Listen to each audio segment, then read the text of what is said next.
बीतल आषाढ़ मासे आई गइल सावन।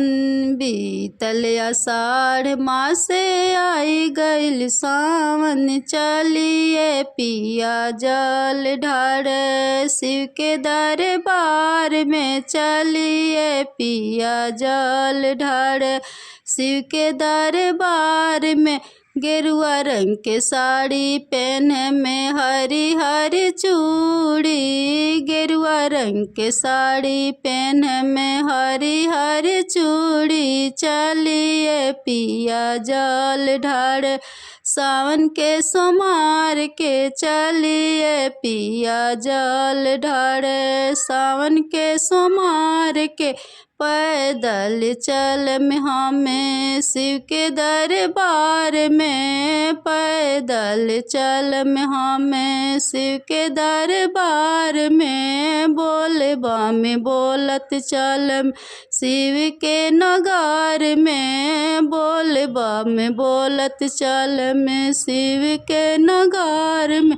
चलिए पिया जल ढार सावन के सोमवार के। चलिए पिया जल ढार सावन के सोमवार के।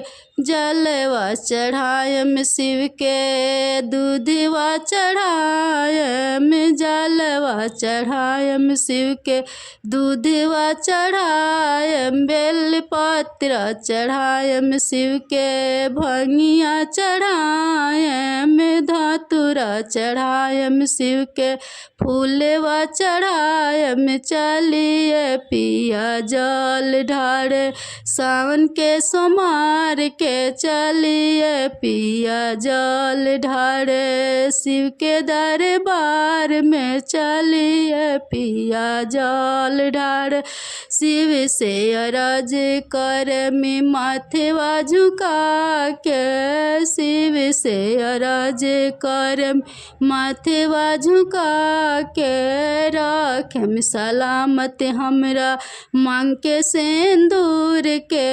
रखम सलामत हमरा मांग के सिंदूर के। शिव से अरज करम दोनों हाथ जोड़ के। शिव से अरज करम दोनों हाथ जोड़ के।